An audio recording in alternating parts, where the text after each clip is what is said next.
సర్వోన్నతుడును సర్వశక్తిమంతుడును జీవాధిపతి అయిన యేసుక్రీస్తు పరిశుద్ధ నామమున ఈ ఉదయకాల శుభంలో మీకు తెలియజేస్తున్నాను. ఇదే నా దేవుని యొక్క వాక్య ధ్యానము. నిన్ను కాపాడువాడు కొనుకడు నిద్రపోడు. 121 కీర్తన 4వ వచనం. అవును ప్రియులారా, ఎవరైతే యేసుక్రీస్తునందు విశ్వాసం ఉంచుతారో వారిని దేవుడు నిరంతరము కూడా కాచి కాపాడుతూ ఉంటాడు.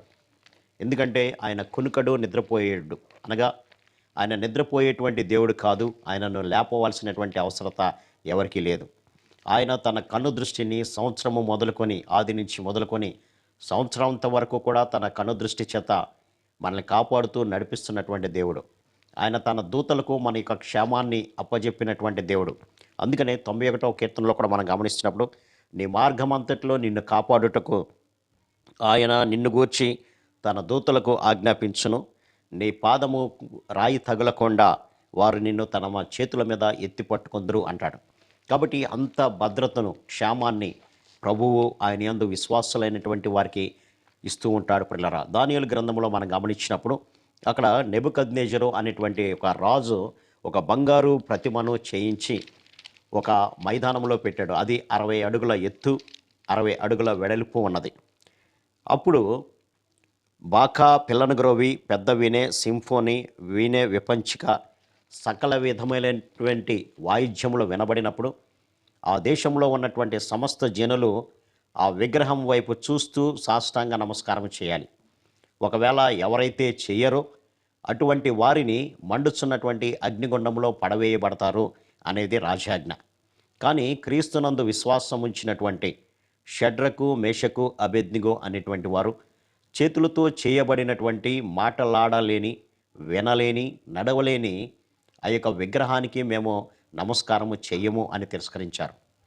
ఆ విషయం తెలిసినటువంటి రాజు వారిని పిలిచి అడుగుతున్నటువంటి మాట ఏంటంటే, ఇదిగో సకల విధమైనటువంటి వాయిద్యంలో వినబడినప్పుడు దానికి ఆ విగ్రహమునకు నేను నమస్కారం చేయమని చెప్పాను కదా, మీరు ఎందుకు చేయట్లేదు? ఒకవేళ మీరు చేయకపోతే వెంటనే మిమ్ములను మండుచున్నటువంటి అగ్నిగుండంలో పడవేస్తాను అని అన్నప్పుడు వారు ఏమాత్రం కూడా భయపడలేదు.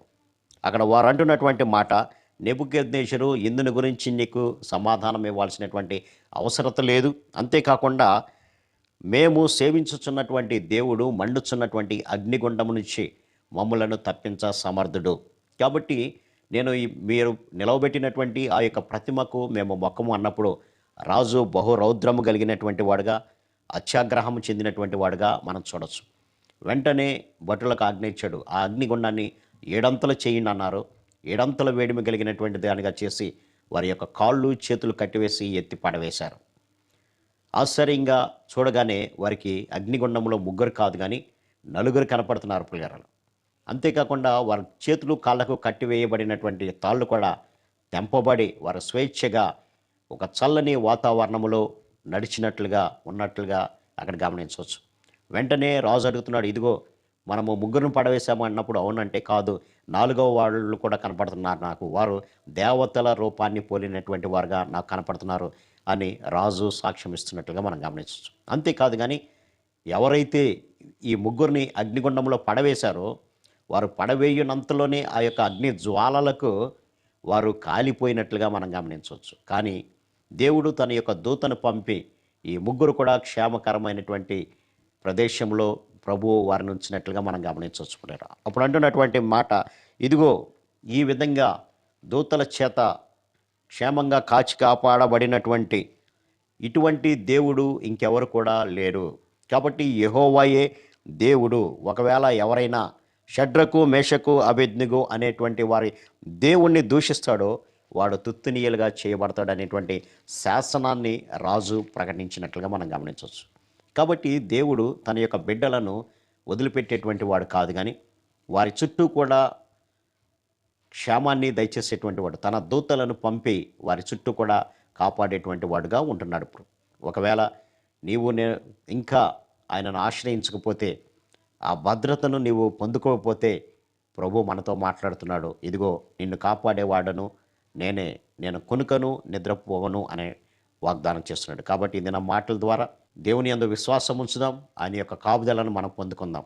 అట్టి కృపా పరిశుద్ధాత్మ దేవుడు మనందరికి దయచేయను గాక. ఆమెన్. ప్రార్థన. సర్వశక్తుడా, ప్రేమ గల మా తండ్రి, నిన్ను కాపాడువాడు కునుకడు నిద్రపోడు అని సెలవిస్తున్నాడు ప్రభా. అవును నాయన, నీ కాపుదల ఉంటే ఆనాడు యోబు చుట్టూ నీ అగ్ని కంచె వేసినప్పుడు సాతాను లోపలికి వెళ్ళడానికి భయపడిపోయాడు ప్రభా. అలాగ మేము కూడా నాయన మీ కాపుదలను, మీ కంచెను మేము పొందుకొని సాతాను యొక్క ప్రతి శోధనను ఎదుర్కోవడానికి సహాయమును దయచేయమని, ఈ లోకంలో ఎదురయ్యేటువంటి ప్రతి శోధనను ఎదుర్కోవడానికి కావాల్సినటువంటి కృపను దయచేయమని యేసు నామమున అడిగి వేడుకుంటున్నాం తండ్రి. ఆమెన్. God bless you.